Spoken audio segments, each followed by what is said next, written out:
आते आते बहुत देर कर दी।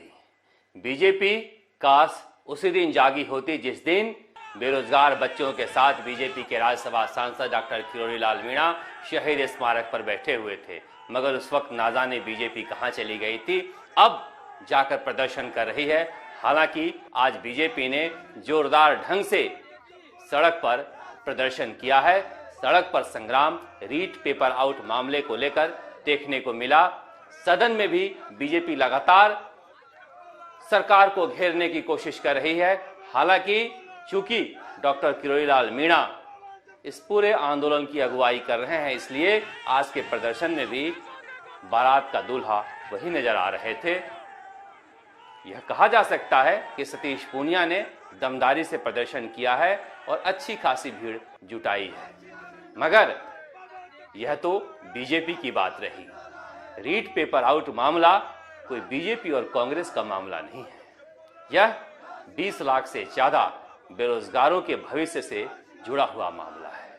इसे लेकर तो यही कह सकते हैं, सरकार के बारे में ये झील सी नीली आंखें, कोई राज है इनमें गहरा, कोई राज है इनमें गहरा। इसलिए कि विधानसभा में गृह मंत्रालय के तरफ से संसदीय कार्य मंत्री शांति धारीवाल बोलने आए थे। बोलते बोलते वह सरकार को फंसा गए हैं या बचा गए हैं, ये समझ में नहीं आ रहा है। जिस यक्ष प्रश्न की तलाश पूरा राजस्थान कर रहा था, उसका जवाब उन्होंने दिया है। हालांकि यह प्रश्न गुलाब चंद कटारिया ने शिक्षा मंत्री बीडी कल्ला से पूछा था कि प्रदीप पराशर और रामकृपाल मीणा को पेपर चुराने के लिए स्ट्रांग रूम की चाबी किसने दी थी। धारीवाल बोले और उन्होंने कहा कि उस समय के जयपुर के तत्कालीन कलेक्टर अतर सिंह नेहरा के आदेश से दिया गया था। यह सीएम के नजदीकी रहे हैं। सीएमओ में कहा जाता है रहने के दौरान ही इनके संबंध मुख्यमंत्री अशोक गहलोत से बने और ये जयपुर के कलेक्टर बने। पता नहीं इनकी जानकारी थी या नहीं कि यह लोग पेपर चुराने के लिए चाबी मांग रहे हैं, मगर जिस तरह से मुख्यमंत्री अशोक गहलोत के आसपास आरोप लग रहे हैं, सीएमओ पर आरोप लग रहे हैं, ओएसडी पर आरोप लग रहे हैं, ऐसे में कलेक्टर का नाम आना सबको चौंका गया है। क्या कोई कलेक्टर किसी प्राइवेट आदमी को स्ट्रांग रूम की चाबी देने के लिए कह सकता है? और यह बात विधानसभा में शांति धारीवाल ने कही है। इसीलिए लग रहा है कोई राज है इनमें गहरा। मुख्यमंत्री अशोक गहलोत आज विधानसभा में राज्यपाल के भाषण पर रिप्लाई देने के लिए आए थे। क्या बोले? उन्होंने कहा एसओजी अच्छा जांच कर रही है और हनुमान बेनीवाल का भी उन्होंने धन्यवाद दिया और कहा कि हनुमान बेनीवाल जी ने लोकसभा में पूछा था कि सीबीआई कितने मामलों की जांच कर रही है, तो केंद्र सरकार की पोल खुल गई और पता चल गया कि एक मामले में क्लीन चिट है, 2 मामले में सजा हुई है और बाकी के मामले में जांच जारी है। कुछ एक मामले उन्होंने लिए रहे। उसके बाद उन्होंने गिनाना शुरू किया कि हमने कितने कितने मामले सीबीआई को दिए हैं और सीबीआई ने अभी तक जांच नहीं किए हैं। सवाल यही तो उठता है कि जब कृष्णा पूनिया पर आरोप लगता है चूरू में, तो आप सीबीआई को जांच दे देते हो। मदेरणा परिवार पर आरोप लगता है तो सीबीआई को जांच दे देते हो। हरीश चौधरी के ऊपर उंगली उठती है तो जांच सीबीआई को दे देते हो। तो फिर इस बार ऐसा क्या है? जब इतनी जल्दी जल्दी आप जांच सीबीआई को दे देते हैं तो एक और जांच देने में क्या परेशानी हो रही है? बेरोजगारों के पीठ के पीछे छुप कर कैसे राजनीति की जाती है, यह भी बता रहे हैं। कह रहे हैं कि यह मामला अटक सकता है। बेरोजगार जिन्हें नौकरी मिलनी है वो प्रताड़ित हो सकते हैं। किसने रोका है नौकरी देने से? रीट लेवल 1 की अगर जारी करना चाहते हो तो जारी करो, मगर जांच तो करो। रीट लेवल 1 के बच्चे जहां जहां बता रहे हैं गड़बड़ी हुई है, उसकी जांच कर लो, समझ में आ जाएगा। रीट लेवल 2 का भी इसलिए रद्द करना पड़ा कि आप जांच नहीं करना चाहते हैं।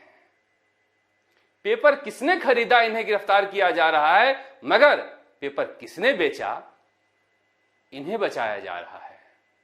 डीपी जारोली कौन सा दूध का धूला है जिसे बचाने के लिए सरकार की सांख दांव पर लगा दी गई है। मुख्यमंत्री अशोक गहलोत ने कहा कि एसओजी इतना अच्छा काम कर रही है कि पीठ थपथपाना चाहिए, और शांति धारीवाल ने कल कहा था एसओजी वही एसओजी है जिसने मुख्यमंत्री और विधायकों को भी नोटिस दिया था। क्या ऐसे ही नोटिस दिया जाएगा? मुख्यमंत्री और विधायकों को सचिन पायलट के बगावत के समय जो नोटिस दिए गए थे उसका क्या हुआ? अगर एसओजी ऐसे ही जांच करना चाहती है तो भगवान के लिए एसओजी से जांच लेकर आप सीबीआई को दे दीजिए। उस समय भी एसओजी ने कैसी कैसी कहानियां बनाई थी जिसकी वजह से सरकार को एसओजी में मुकदमा बंद कर एसीबी को देना पड़ा था। कहीं ऐसी कहानी फिर से न बनाई जाने लगे। यही डर लगता है और इसी डर की वजह से हम आवाज उठा रहे हैं। हमारा कोई बीजेपी और कांग्रेस से लेना देना नहीं है। हमारा मकसद 20 लाख से ज्यादा बच्चों के भविष्य से जुड़ा हुआ है। सवाल पूछा जा रहा है जांच को लेकर और जवाब दे रहे हैं कि प्रदर्शन में बीजेपी के 10-10 साहब लगे हुए हैं, बताओ तो सही सरदार कौन है? आप बीजेपी के सरदार खोज रहे हैं। आपको पता है कांग्रेस में आपके सामने 10 के बराबर कौन सरदार खड़ा है। इसलिए दूसरों के घर पर पत्थर फेंकने से पहले देख लीजिए कि अपने घर के हालात क्या हैं। इस पूरे मामले में जिस तरह से बचाव किया जा रहा है हास्यास्पद है। अब संयम लोढ़ा को देख लीजिए, बिना मास्क का हर जगह घूमते हैं। आज मास्क लगाकर विधानसभा में आए और उन्होंने कहा कि इस प्रदर्शन को तुरंत रोका जाना चाहिए, ये गाइडलाइंस का उल्लंघन है। देखिए हमारे आसपास सारी सीटें खाली है विधानसभा में कोरोना की गाइडलाइन की वजह से। अरे संयम जी, एक एक सीट पर 3-3 लोग बैठते हैं विधानसभा में। रीट मामले को लेकर बचाव में ऐसे ऐसे हास्यास्पद बहाने बनाए जा रहे हैं कि जनता को लगने लगा है कि यह राज कोई गहरा है जिसे सरकार बचने की कोशिश कर रही है, बचाने की कोशिश कर रही है। मुख्यमंत्री अशोक गहलोत ने आज फिर दोहराया, नॉन इशू को इशू बनाया जा रहा है। क्या मजाक कर रहे हैं 20 लाख बेरोजगारों के साथ? कह रहे हैं यह कोई इशू है ही नहीं, हमने परीक्षा रद्द कर दिया। रद्द नहीं होना चाहिए। सवाल यही है कि हम रद्द करने के लिए इस बार लड़ाई नहीं लड़ रहे हैं, हम चाह रहे हैं कि आगे से कोई परीक्षा रद्द न हो। इसीलिए इस बार इंसाफ मिले, और जब तक बेरोजगारों को इंसाफ नहीं मिलेगा हम उनके हक की लड़ाई लड़ते रहेंगे। राजस्थान तक के लिए जयपुर से शरद कुमार।